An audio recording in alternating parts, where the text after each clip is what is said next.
Hello, friends. Welcome to my weekly garden walk and talk. For those that are new, my name is Hila, and I garden in a medium sized garden in the north of England, and it's a USDA Zone 9A.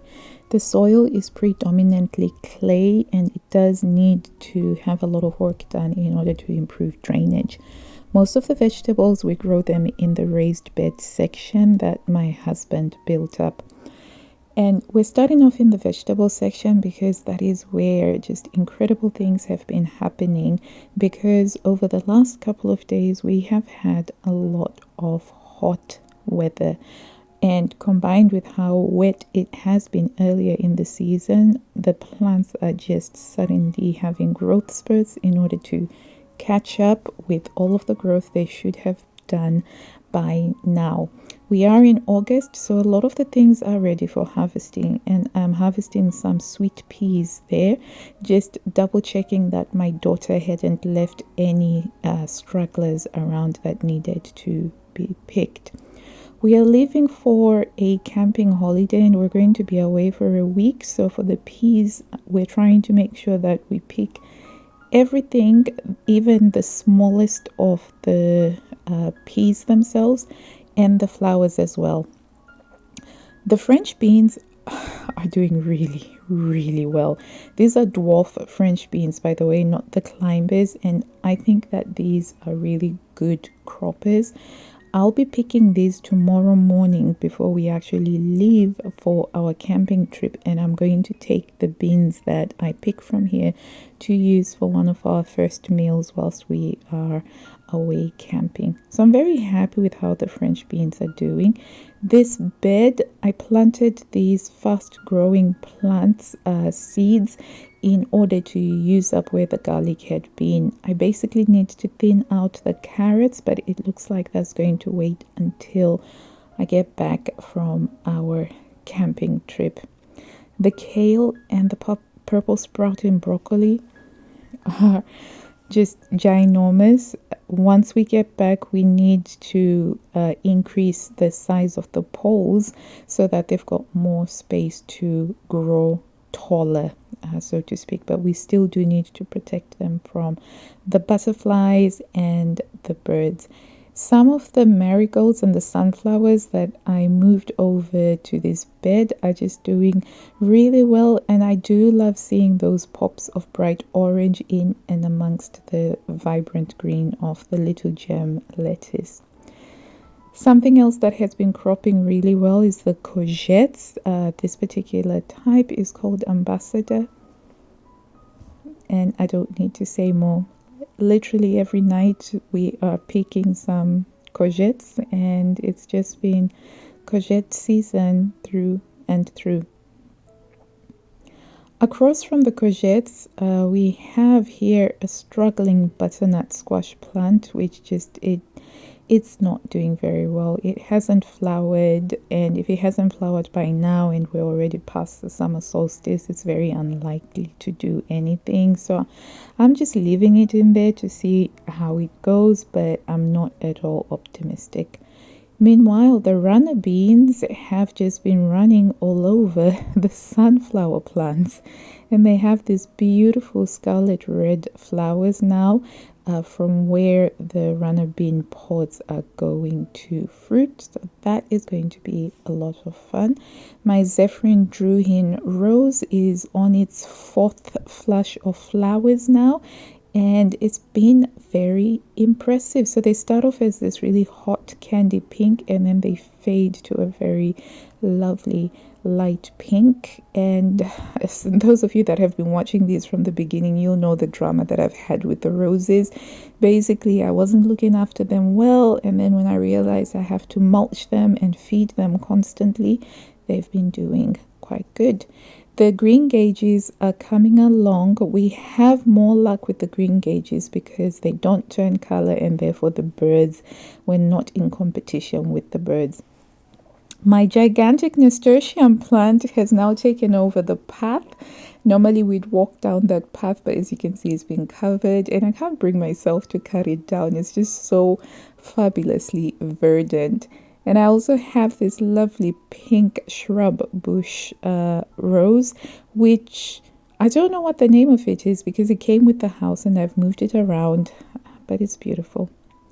But I actually have some dahlias or dahlias. I don't know how these are pronounced. Somebody let me know. But I finally have them and they're looking so good. So these particular ones that I'm showing you right now, we grew those from seed. My daughter sowed the seeds in about March and they are just fabulous. And this particular taller one, which has this really deep, vibrant maroon kind of burgundy color, is called Arabian Night, and it is magnificent. And it sets off the orange yellow of this Crochisma Limpopo, I think is what it's called. So it's a bit of an unusual variety because the flowers don't have sharp petals. They've got these really lovely rounded petals. But how about this magnificent dahlia? I just love this one. It is so huge. I think it's called dinner plate. I'm not sure. It would be much bigger, but a snail got to it whilst it was still in bud. So it still looks a little bit lopsided, but it's magnificent. My gigantic alliums my tall alliums finally burst into flower, but the flower heads are very, very small compared to previous years. So I have to investigate what went wrong there because in previous years, they've only grown up to about a meter tall and then they've had these gigantic purple heads. But this year, for some reason, they've grown super tall, nearly 6 feet tall, but very small flower heads. The sedum along this side of the bedding, I've had to cut that right back because for some weird reason things are dying off in this particular section and I was just getting really frustrated, so I just cut what I could down, including the flag irises, and we'll have to rethink this area. The perpetual sunflowers have just gone massive. I cut them back last year and they've grown back taller than me, but the pollinators are loving them. My son recently cut the grass, so everything is looking nice and neat for now, but I probably give it another week or so and it will start to look a little bit scruffy. So over on the other side of this border, I also have loads more dahlias, and this one is a really vibrant red color. My phone camera can't even do the color of this one justice. It just has these really perfect petals. This is another dinner plate one, which is yellow, so quite big again and really quite vibrant. So even though I struggled quite a bit with the dahlias by first of all planting them too early and I lost quite a lot to frost, and then subsequently starting again and then having to fight the pests, it's been worth the struggle. I think I'm really happy to finally have dahlias. The rudbeckia that I planted about 5 years ago now is coming into its own. It's not quite as prolific as the daisy, which ironically I only planted about 3 years ago. The white astrantia has finished flowering and it's now making little seeds, and I have been collecting these seeds and putting them into envelopes, and I will be trying to grow the astrantias from seed.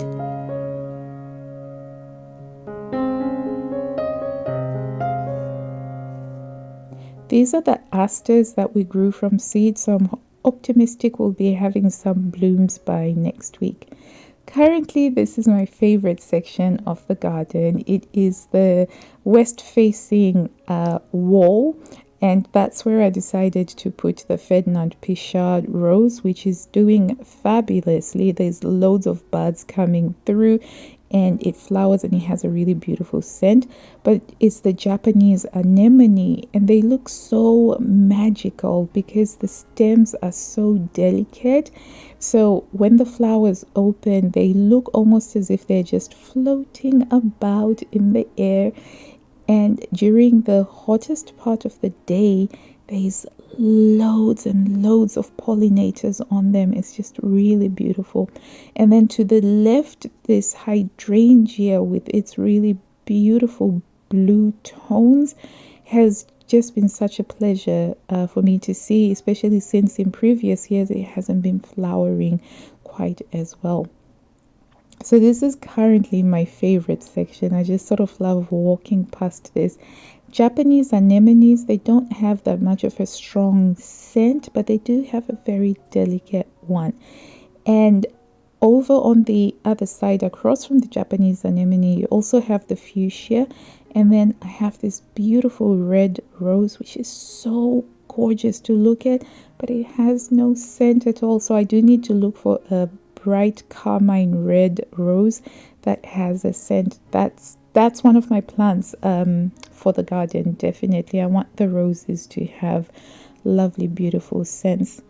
And over at the bottom, so the Japanese anemones, they give vertical height. At the bottom, I've got some crochismas with loads of little pops of oranges. So these ones are the common crochismas, unlike the limpopo, which I have on the other side. This is a hybrid tea rose. I think it's called Lincoln, but it's not doing quite as well. My marigolds, I'm very happy with them. I love having pots of marigolds all over summer. Some of my dahlias in the pots are not doing as well as I would have liked, but can't win them all.